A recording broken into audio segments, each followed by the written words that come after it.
So the future isn't what it used to be, and that's absolutely correct. The future is changing. Times are changing all the time, even quicker than they've been in the past. Well, before I begin, let me say that I'll be talking about a variety of technologies, companies, and so forth, and with one exception, I have no financial interest, no interaction with them, so you're simply getting the bald truth. I'm not selling anything in that regard. So I have a question for you all. This is not a quiz. Where will you be in 5 years? Now just think about it for a moment. Capture it. Some of you are probably thinking, well, I'll be in Phoenix at another AACS convention, or I'll be in Boca Raton retired, or I'll be playing with my grandkids. And those are all valid answers, but they're not necessarily accurate. One answer that is accurate is you will be in the future. And the future, October 21st, we all know what that date means, don't we? Don't we? I mean, the theme of the convention here is Back to the Future. And it turns out that October 21st, 2015, was the date programmed into the DeLorean time machine, which was sitting over there in the convention center floor a few days ago, which was 30 years in advance of when the movie was produced. And that's what the control panel looked like. So Marty McFly and Doc Brown, who I think was presenting here the other day, talked about going into the future. And so I'll be a little bit like a DeLorean time machine.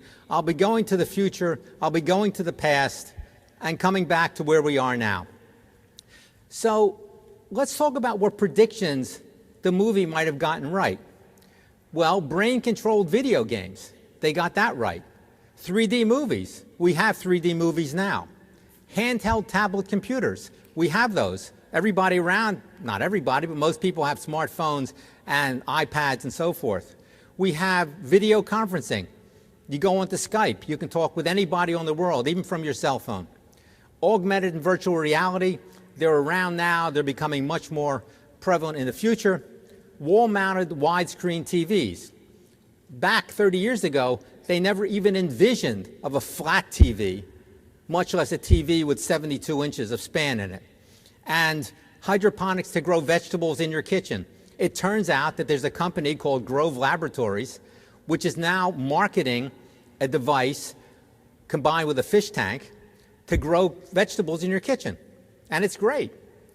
Biometric scanners for door locks. We have that now. So what prediction did they get wrong? Well, flying cars. We're not being bombarded by flying cars all around. Dehydrated pizza. Doesn't sound very appetizing, but in fact, we have 3D printed pizza at the moment. Hoverboards. Be nice. Not happening. Mr. Fusion. Well, we don't have Mr. Coffee either very much. Now we all have Keurigs. And the time machine itself. Power clothing, such as self-tying shoelaces. They didn't get right, except for the fact that Nike announced earlier this year that they will be marketing sneakers that are self-tying, just like Back to the Future. They should be on the market by the end of the year, probably in time for the Christmas rush. So what did they miss in the movie? Well, they missed a lot. They missed 3D printing, which is now up and running and very prevalent. Self-driving cars. Automobile companies will be selling self-driving cars in the next couple of years. They're already being prototyped. Advances in nanotechnology, and I'll talk about some of these. Robots and artificial intelligence. GPS. There's GPS everywhere. There's GPS in the cars. There's GPS on our phones. And of course, what they missed was smartphones. There was never a smartphone in the show.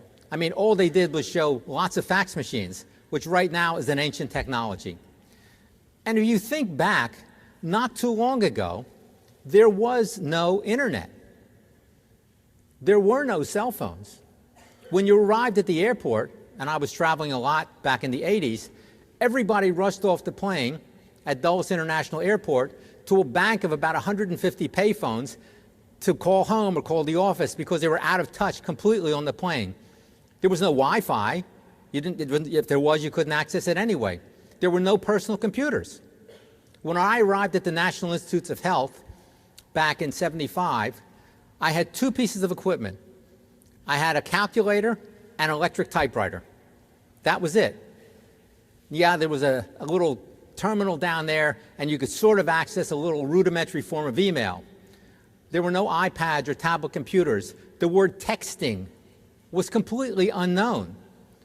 The Amazon was a river in South America. It wasn't a major corporation now. Google was a term known only to mathematicians. Chip meant a piece of wood or a potato snack.